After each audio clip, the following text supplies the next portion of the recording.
낭낭님들, 안녕하세요. 해피 이스터. 이렇게 얘기해야 될까요? 부활주일 잘 보내셨나요? 언제나 그렇지만 막 새봄이 약동하는 그 시기에 또 우리 그 예수님의 부활을 기념하는 또 부활주일까지 이렇게 함께 있다 보니까 여러 가지로 저희가 마음이 참 새로워지는 것 같아요. 크리스찬들은 원래 인간이란 시간이 흐른다라는 표현도 동물들에게는 그렇게 유의미할 것 같지 않다는 생각이 좀 드는데요. 인간이 시간을 단위로 쪼개고 시간이 흐른다라는 개념 속에서 어떤 특정한 시간들을 이렇게 의미 있게 이렇게 나누잖아요. 근데 그것도 결국 이제 이렇게 생각하는 인간들의 습성이라고 생각이 드는데, 크리스찬들이 만약에 이 단위를 나눈다면 막 뭐 새해, 아니면 뭐, 내 생일, 이런 식으로 나누는 것도 뭐, 물론 의미가 있겠습니다만, 이 부활이라는 시점을 놓고서 이렇게 1년 단위를 끊어도 굉장히, 저는 의미 있는, 이 단위, 구간이겠다라는 생각이 들어요. 뭐, 개인적으로는, 왜 그런지는 모르겠지만, 항상 아마 봄을 다 나고 난 다음에, 그러니까 겨울을 다 나고 난 다음에 봄이 돼서 그런 것 같기는 한데요. 이렇게 전 항상 고난주간에 되게 많이 아팠어요. 기억을 해보면 어린 시절부터 중고등학교 때까지 그냥 좀 되게 몸이 많이 아프고 이제는 알 것 같아요. 약간 면역 그 시스템이 약간 그 안정적이지 않다 보니까 그 겨울을 나고서 봄이 되는 그 순간대가 항상 이제 힘들었었나 보죠. 그러니까 아팠었나 본데 그걸 저는 이제 어린 소영은 이제 신앙적으로 해석을 하느라고 고난주간을 통과하면서 나는 늘 이렇게 아프구나라고 생각을 하면서 이제 어, 덕분에 고난이 또 묵상이 되었던 적이 있었는데, 이번에는 제가 겨울에 워낙 일찌감치 한번 앓고 났더니 비교적 수월하게 넘어갔어요. 근데 그래도 또 감사한 것은 그 겟세마네 너머라는 원고를 그 쓸 때가 하필 또 이제 몸도 아픈데다가 코로나까지 막 그래가지고 힘들었던 때라 저는 좀 당겨서 고난 주간을 좀, 그러니까 특히 이제 사순절 기간을 혼자 통과했었는데, 그러고 나서 이제 원고를 이번에 대한기독교서회에서 아주 작은 모임으로 이제 그 하루하루 읽기를 나누는 그런 이제 그 밴드라고 하죠, 요즘에. 이렇게 밴드를 구성해가지고 이렇게 묵상을 올리는 거를 했었는데, 저는 조금 시간차가 있었지만, 글이라는 게 이런 힘이 있구나. 그러니까 내가 12월에 통과하면서, 힘들고, 애쓰면서 만들었던 나의 어떤 표현했던 나의 신앙 고백이, 한 3, 4개월 차이를 두고, 또 같은 신앙 고백을 하는 신앙인들이 읽으니까 이런 공감, 공명이 있구나, 이런 생각을 하면서 새로운 걸 느꼈었는데요. 아모스 하려고 앞부분을 좀 많이 서론을 막 자락을 막 깔아봤습니다.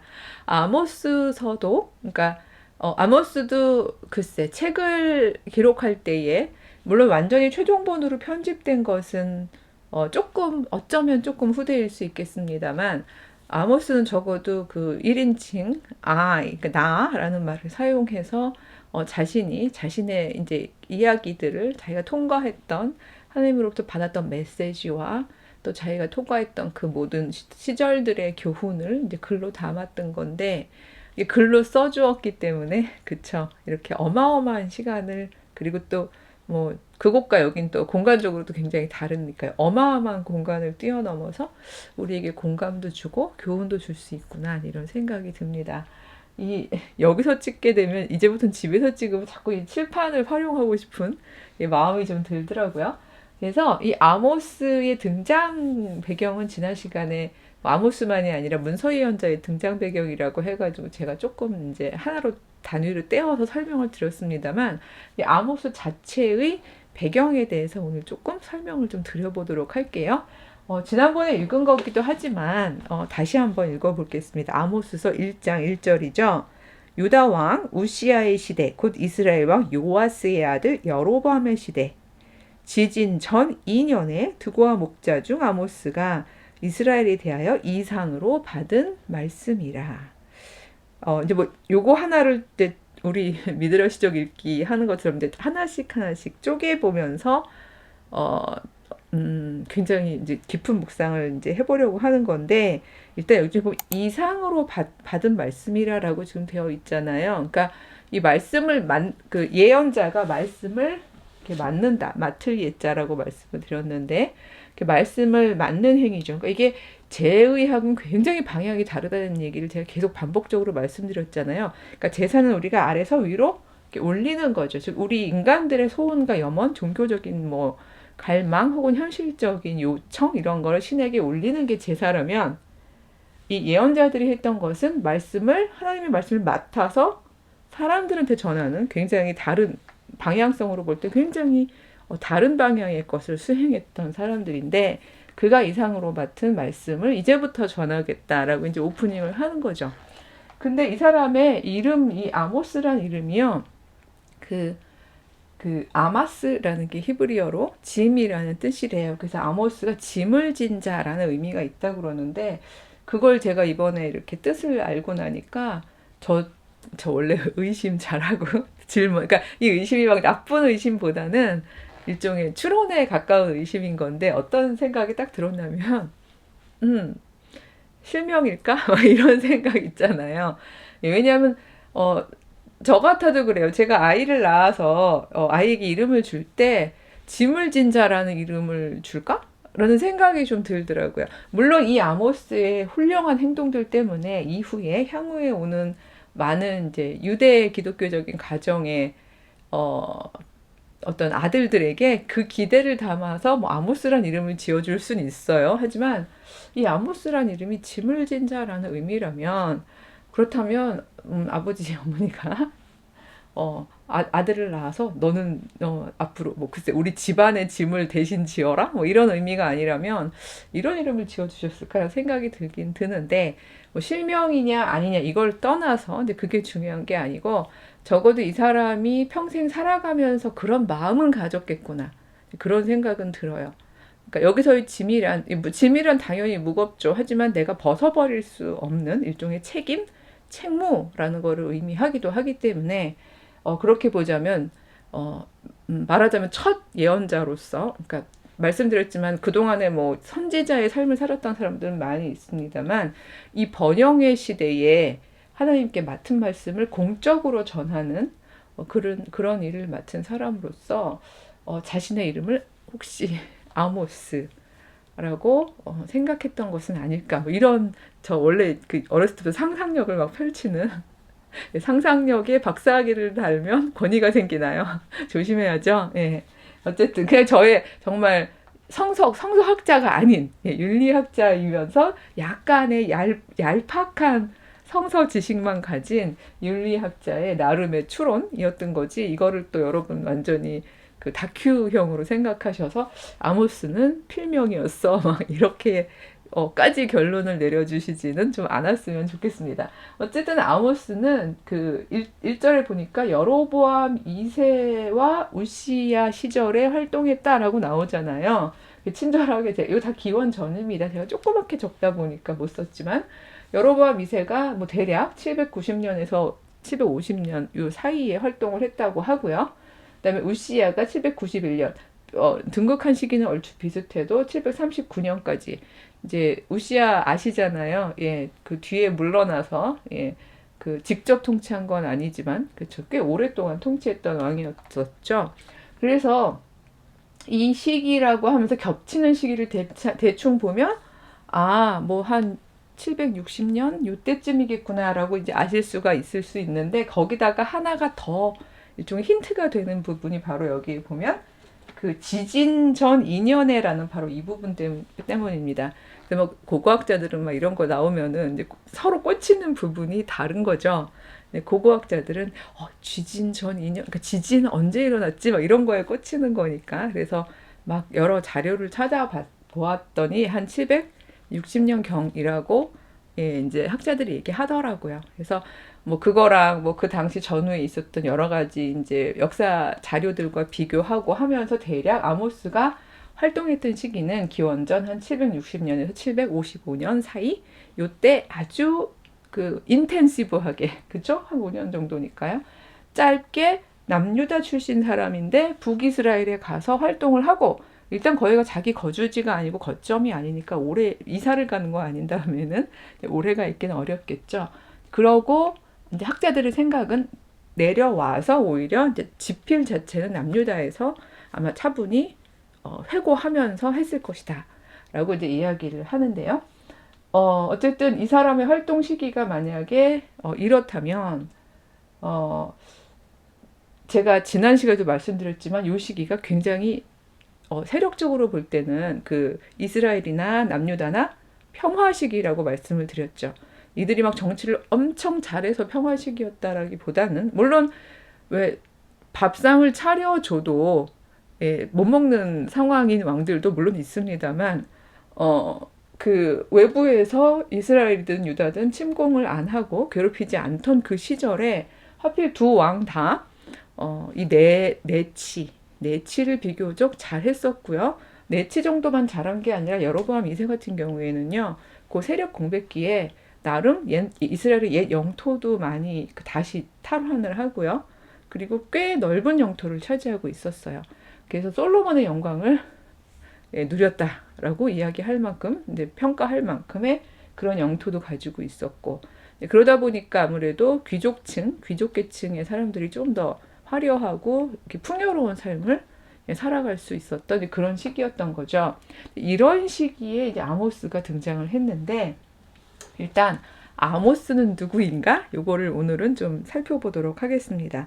여기에 보면 드고와 목자 중 아모스라고 되어 있잖아요. 그래서 드고와 목자란 그 어디일까? 아마 이렇게 여러분이 생각을 하실 텐데, 7장, 아모스 7장에 보면요, 본인의 그 이야기가, 이제, 물론 지금 갑자기 7장으로 뛰는 건 아니고 나중에 다시 돌아가겠습니다만, 아모스를 조금 살펴보려고 얘기하는 건데요. 그 7장 14절에 보면 본인을 조금 더 유추할 수 있는 장면이 나와요. 그러니까 베델은 북이스라엘의 특히 굉장히 중요한, 하나님은 인정하시지 않는 되게 중요한 성소, 그 이제 종교 중심지 중에 하나잖아요. 베델에 가서 예언을 하면서 이제 베델 제사장하고 부딪히고 하는 그 장면 중에 내가 누구다 하는 장면이 나오는 장면이 있는데, 그게 7장 14절이거든요. 먼저 읽어보겠습니다. 아모스가 아마샤에게, 이 아마샤는 왕 아마샤 아니고요, 이 베델 제사장인데요, 대답하여 이르되 나는 선지자는 아니다. 선지자의 아들도 아니다. 나는 목자요 뽕나무를 재배하는 자로서 양 떼를 따를 때에 여호와께서 나를 데려다가 여호와께서 내게 이르시기를 가서 내 백성 이스라엘에게 예언하라. 이렇게 이야기를 이제 하셨다라고 이야기를 하는 거죠.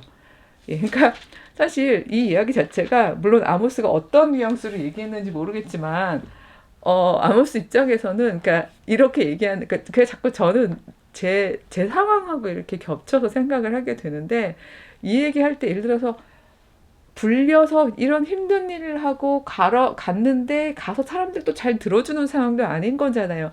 이 모든 열악한 상황에 굉장히 화가 많이 날 텐데, 심지어 요거를 제가 7장은 다시 얘기를 해야 되기 때문에 제가 많이 얘기 안 하겠습니다만, 여기서 보면 그 위에 보면 그 베델 제사장이 뭐라고 하냐면요, 이 당시에 종교 제사장들은, 뭐 제사장도 그렇고 선지자들도 그렇고, 소위 종교적인 어떤 그 리더십을 수행해 주거나 아니면 그 일반 백성들의 어려운 상황에서 선지자로서의 역할을 해주거나 하면은, 근데 감사함의 마음으로 이렇게 떡을 떼어준다고 표현을 합니다만, 어쨌든 먹거리를 드리는 거죠. 왜냐면 뭐 이 사람들이 땅에 있는 사람들이 아닌데, 이 사람들은 먹거리가 없잖아요.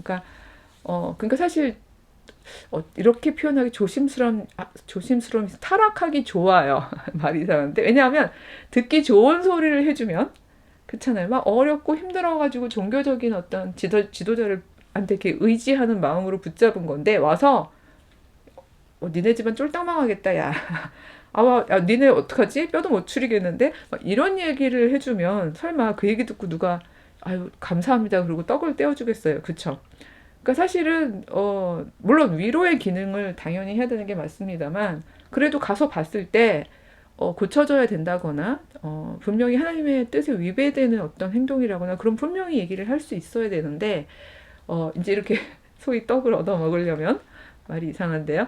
예, 더 이렇게 검살검살 좋은 이야기를 해줄 수밖에 없는 그런 유혹을 많이 받을 수밖에 없죠.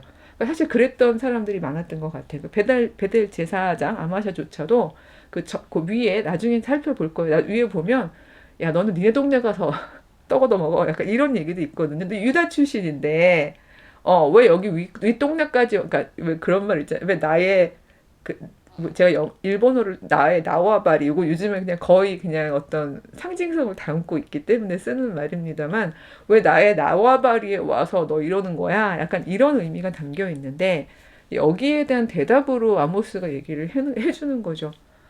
야, 나 선지자 아니고 선지자 아들도 아니야. 이걸로 볼 때 여기서 얘기하는 이 선지자들이 예언을 안 한 건 아니지만 그쵸 엘리야나 엘리사 다 했잖아요.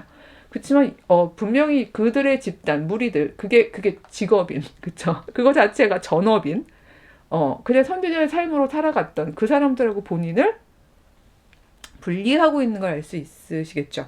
나는 이거 나 직업적인 선지자가 아니야. 이거 내 직업으로 하고 있는 사람이 아니야. 나도 여긴 안 써 있습니다. 뭐 가로치면 나도 황당해. 나도 이럴 줄은 몰랐어. 사실 이런 게 좀 들어가 있는 거죠. 예, 그래서 나 목자고 근데 여기서 이 목자라는 단어가 그 왜 뭐죠? 그러니까 왜 농사에도 소작농이 있듯이 여기서 사용하는 단어가 소작 양치기 소년을 의미하는 단어가 아니래요.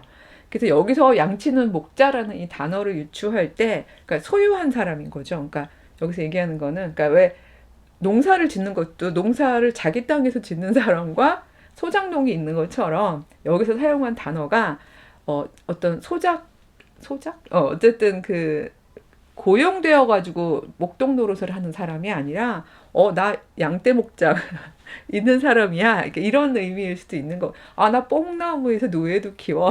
그쵸? 나 나름 나 생계 그러니까 나 떡 좀 주세요 하는 그런 삶을 내가 지금 직업적으로 살고 있지도 않고 뭐 그렇다고 폄훼했다는 얘기는 아닙니다.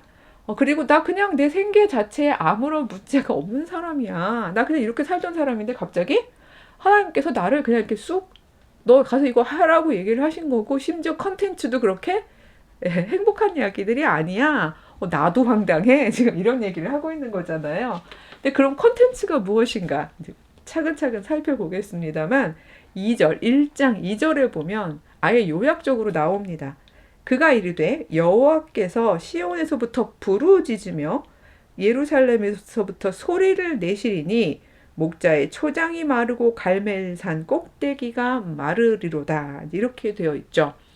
그러니까 이제 뒤에는 계속 강론이 나옵니다만 지금 받은 말씀이라 1절 끝나고 그러고 난 다음에 나온 건데 2절 얘기만 딱 들어도 좋은 말씀이 아니군 이렇게 되잖아요. 그쵸? 아니 생각해보세요. 목자의 초장이 마르면 그거는 망하는 거잖아요. 예, 어떻게 푸른 초장이 마르면 내 양들은 뭘 먹이고 살아요. 그러니까 일단 목자의 초장이 마른다는 개념 자체가 굉장한 저주이며 앞으로 향후 엄청난 고난이 오겠구나를 의미하는 거고요. 갈멜산 꼭대기가 마르리로다라는 표현은 거기에 더하여 종교적인 의미까지 있는 거죠. 여러분 엘리야가 갈멜산 위에서 했던 그 엄청난 하나님의 임재와 다시 이스라엘 공동체를 회복시키려 했던 그 사건 기억나시죠? 갈멜산은 그냥 산이 아닌 거예요. 왜 어떤 공동체마다 어떤 지역, 이름, 어떤 사건 이런 거는 그냥 그 특정한 사건, 특정한 지역이 아닌 경우들이 있잖아요. 근데 그게 함의하고 있는 뜻이 있잖아요. 갈멜산이 마른다라는 이 이야기 자체는 기근, 뭐 아니면 어떤 궁핍함 이런 어떤 물리적인 걸 넘어서 그 갈멜산은 하나님의 임재가 우리에게 충만하게 임하는 그런 어떤 성스러운 공간인데 하나님께서 너희들로부터 등을 돌리실 것이다라는 의미까지도 담고 있다는 거죠. 이렇게 볼 때 이 이야기는 아이고 큰일 났다. 이제 아모스가 할 이야기들은 점점 암울한 이야기들밖에 없겠구나 하는 걸 우리는 충분히 예측할 수 있고요. 이렇게 이야기를 하고 있는 아모스도 자신의 삶 자체도 그렇게 녹록하지 않을 것이라는 거를 또 예측할 수 있죠. 제가 이거 한 판 쓰고서 다음 편까지 찍어보겠다고 야심차게 이렇게 다 써놨는데요. 요 정도로 아모스에 대한 배경은 설명을 좀 드리고요. 그러게요. 예, 저 같아도 못 갈 것 같긴 하고, 여기 아모스 안에 이야기는 안 나옵니다만, 과연 보낼 수 있을까? 뭐 이런 생각도 들고 막 그러는데, 예, 그 이야기는 뭐 유튜브 전체에 공개되는 이야기에서 막 제 이야기까지 하기는 뭐한데, 저희 남편이 아모스 같은 존재는 아닌데요. 그만큼 훌륭한 사람, 말이 이상한데요.